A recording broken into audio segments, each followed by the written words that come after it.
Episode 130 बहस। जब जानकी देवी अभय के कमरे में दाखिल हुई तो उसने देखा कि अभय शराब का ग्लास हाथ में लिए बालकनी में खड़ा था। वो अभय के पास जाकर उसके बगल में खड़ी हो गई। अभय को भी ये एहसास हो चुका था कि उसकी दादी उसके पास ही खड़ी है, तो उसने अपने हाथ में मौजूद वो शराब का ग्लास पीछे टेबल पर रख दिया और अपनी सफाई देने लगा। आप गलत समझ रही हैं दादी साहब, मैं आमतौर पर शराब पीता नहीं हूँ। आयशा को बिल्कुल पसंद नहीं है मेरा शराब पीना या सिगरेट पीना, मगर जब से वो मुझसे नाराज़ हुई है मैं खुद को बहुत अकेला महसूस करने लगा हूँ। बस इसीलिए मैंने थोड़ी सी शराब पी ली थी। अभय को अपनी बात करने के तरीके से ही पता लग पा रहा था कि उसने कितनी ज़्यादा पी रखी थी। वो ठीक तरह से बोल भी नहीं पा रहा था और यही सब बोलते बोलते अचानक से वो रोने लगा। अपने पोते को यूँ रोता हुआ देख जानकी की आंखें भी भर आई। अपने पोते को संभालते हुए जानकी देवी बोली, तुम्हारे को बता लाड़े सर, वो थारे से किस बात को लेकर नाराज़ हुई है। मैं थारी मदद करूँगी उसे मनाने में, उसे घर वापस लाने में। अपनी दादी का ये सपोर्ट देखकर अभय का मन किया कि वो अपने दिल की बात अपनी दादी से कह दे, मगर फिर उसे अपनी दादी का रवैया भी पता था। उसे अचानक से ये ध्यान आया कि अगर उसने आयशा के नाराज़ होने की वजह अपनी दादी को बता दी तो सब कुछ सुनने के बाद वो आयशा को ही दोष देंगी। इसीलिए वो बात को टालते हुए बोला, ऐसा कुछ सीरियस नहीं है दादी साहब, बस ऐसी छोटी सी नोकझोंक हो गई थी हम दोनों की। आप तो जानती ही हैं ना कि उसकी आदत कि वो मुझे किसी और लड़की के साथ नहीं देख पाती है। उसने कल मुझे तान्या के साथ कैफ़े में देख लिया था, तो बस इसी बात पर वो मुझसे नाराज़ हो गई। अभय ने जानकी को आधी बात बताई तो जानकी को भी एहसास हुआ कि आयशा सच में अभय को किसी और लड़की के साथ देखकर बर्दाश्त नहीं कर पाती है। कहीं ना कहीं उसे आयशा की पॉजिटिवनेस अपने पति के देखकर खुशी भी हो रही थी। वो बोली, ठीक है, तो उसे मनाने के लिए कोई योजना बना, क्योंकि उसके माँ बाप उसे अपने घर वापस ले गए। हमारे को ना लगता कि अब वो लोग उसे वापस यहाँ भेजेंगे, तो तू उसे घर वापस लाने के लिए कोई योजना बना जल्दी से, फिर हम दोनों मिलकर जाएंगे उसे लेने के लिए। जानकी की बात सुनकर अभय ने भौं सिकोड़ते हुए कहा, मगर क्यों? मम्मी पापा उसे वापस क्यों लेकर दादी सा? अभय का सवाल सुनकर जानकी को कुछ समझ नहीं आया कि वो उसे क्या जवाब दे। जानकी की चुप्पी से ही अभय समझ गया कि ज़रूर जानकी ने ही आयशा को कुछ कहा होगा, जिस वजह से आयशा फिर से नाराज़ होकर वहाँ से चली गई। और इस बार तो शायद जानकी ने अभय के सास ससुर को भी नाराज़ कर दिया था। अभय को इस बात का पक्का यकीन हो गया था। वो जल्दीबाजी में बालकनी से बाहर निकला और जानकी उसे रोकने के लिए उसके पीछे पीछे चली गई। जानकी भी अभय के साथ आयशा के घर बेदी मैंशन पहुंची। वहीं मैंशन के अंदर से ज़ोर ज़ोर से रोने की आवाज़ें बाहर सुनाई दे रही थी। एक पल के लिए अभय अपनी जगह पर ही रुक गया। उसे समझ नहीं आ रहा था वो अंदर जाए तो जाए कैसे। तभी उसके कान में आयशा की आवाज़ पड़ी। वो रोते हुए बोल रही थी सबसे, सब मुझे ही दोष देते हैं, मैं नहीं जाऊंगी अब वहाँ। वो सब बुरे लोग हैं, वो सब मुझे कंट्रोल करते हैं। आयशा की रोने की आवाज़ मैंशन के बाहर तक जानकी को भी सुनाई दे रही थी, यहाँ तक कि सिक्योरिटी गार्ड को भी। आगे बोलियो, इतना अपमान करते हैं वो लोग मेरा, हर रोज़ करते हैं वो मुझे अपमान, हर दिन करते हैं वो मेरी बेइज्जती। वो लोग तो ये तक भूल गए कि मुझे जब मंडप पर छोड़ा गया था, उस अर्नब ने मुझे मंडप पर छोड़ा था। मेरे लिए किसी को बुरा नहीं लगा, मुझ पर किसी को तरस नहीं आया। मेरे साथ हुई नाइंसाफ़ी किसी को कभी नज़र नहीं आई, पर कुसुम, मानसी और मान्यता, इन सब के लिए उन लोगों को बहुत तरस आता है। कुसुम के साथ हुई नाइंसाफ़ी हमेशा सबको याद रहती है उन लोगों को, मगर मेरे साथ हुई नाइंसाफ़ी कभी उन लोगों को याद नहीं रही। मैंने कभी किसी को अपने मन की बातें नहीं कही, अपने दिल की बातें नहीं कही, तो उन लोगों ने मेरा फ़ायदा उठाया। हमेशा मुझे नीचा दिखाते हैं वो वहाँ के सब लोग। कोई मुझसे बात नहीं करता है वहाँ। मुझे नहीं पता कि मैंने 7 महीने कैसे गुजारे हैं उस घर में। अब नहीं जाऊँगी पर मैं वहाँ, मैं पागल हो जाऊँगी। वो लोग मुझे पागल कर देंगे, मार देंगे वो लोग मुझे। अब मैं वहाँ नहीं जाऊँगी बिल्कुल भी। आयशा सिसक कर बस एक ही बात दोहराई जा रही थी। उसने आज अपने दिल की बातें अपनी माँ, बाप, भाइयों और दीदा से कह डाली थी। उसकी बातें सुनकर उन सब की आंखें भी अब नम हो चुकी थी। तभी अमन की आवाज़ आई, तेरा फाइनल है? फाइनल फैसला है कि तू अभय से तलाक ले रही है? अमन ने उससे कंफर्म करते हुए पूछा। तो आयशा ने अपना सिर हाँ में हिला दिया। तभी अमन आके बोला, ठीक है, ये ले, तू इन पेपर्स पर साइन कर दे। उसके बाद अभय से साइन लेने की जिम्मेदारी अधिराज की है। हमारी बच्ची घुट घुट के जी रही थी उस घर में इतने दिनों से, और हम समझ ही नहीं पाए।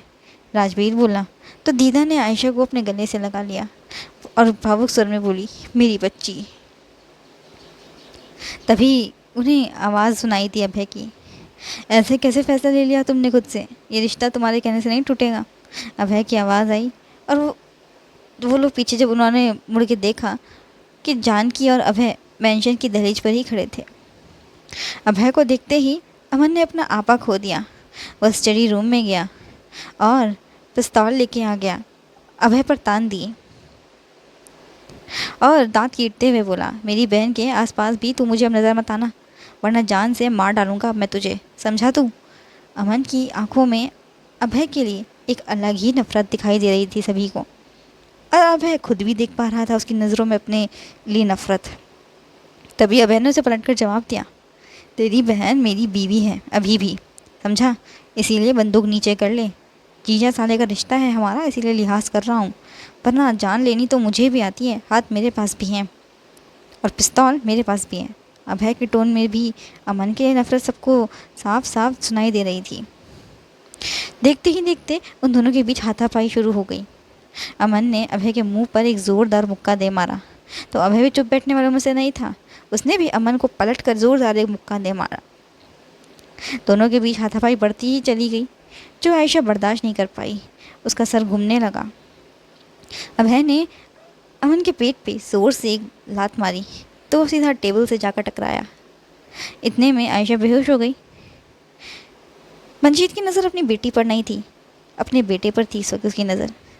सभी एक साथ चिल्लाए आयशा को बेहोश होता देख, आयशा। तभी अभय की नज़र भी आयशा पर ही पड़ी। वो भी आयशा की तरफ भागा उसे संभालने के लिए, और घर के बाकी सब भी सिवाय मंजीत के।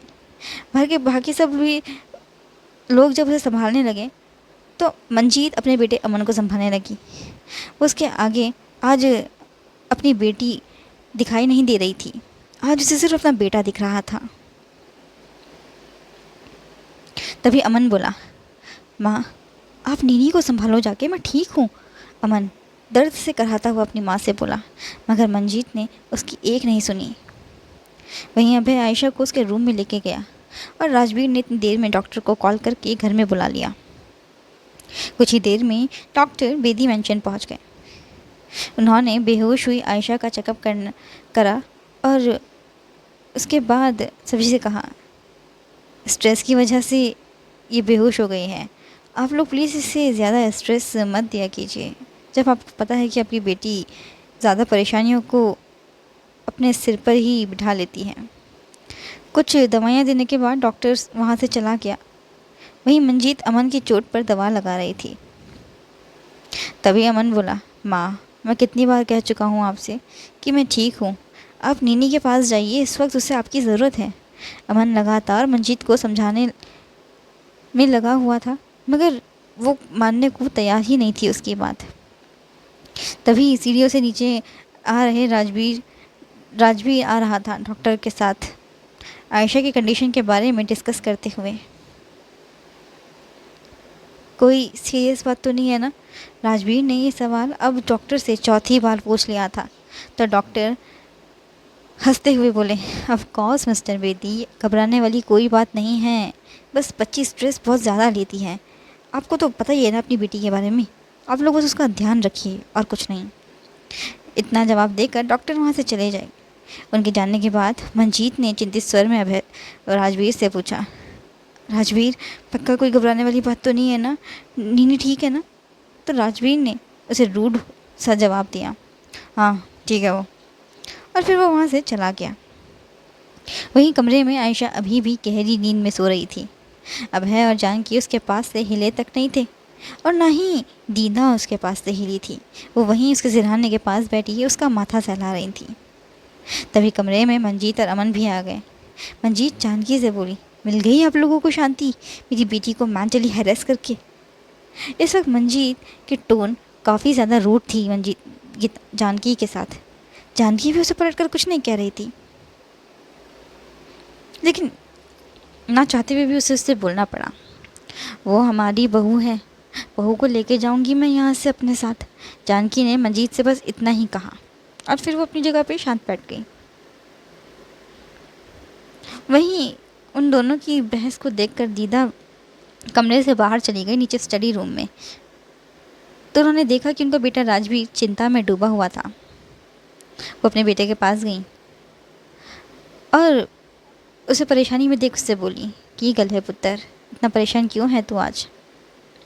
तो राजवीर ने जवाब दिया गहरी सांस लेते हुए, कुछ नहीं मासा, बस मंजीत से परेशान हूँ मैं, वो कभी नहीं सुधर सकती। 1000 बार मैंने उसे समझाया है कि वो सिचुएशन देखकर एक्शन ले, मगर नहीं, करना उसे अपने ही मन की होती है जो उसे करना होता है। राजवीर के मुंह से मंजीत के लिए ऐसे शब्द सुनकर दीदा तुरंत समझ गई कि वो ऐसा क्यों बोल रहा है उसके लिए। तभी वहाँ पर मंजीत आ गई और उसने राजवीर को जवाब दिया, बेटियों के चक्कर में क्या मैं अपने बेटों की ज़िंदगी को बर्बाद कर दूँ? उसका ये स्टेटमेंट सुनकर राजवीर और दीदा दोनों हैरान रह गए। वो इस बात से हैरान थे कि जो मंजीत अपनी बेटियों के लिए जान छिड़कती थी, आज उसने बेटा बेटी में फ़र्क करना शुरू कर दिया। आज के लिए बस इतना ही। अगर आपको आज का एपिसोड अच्छा लगा तो कमेंट करें, वीडियो को लाइक करें, शेयर करें और चैनल को सब्सक्राइब करना ना भूलें। Till then take care and bye bye.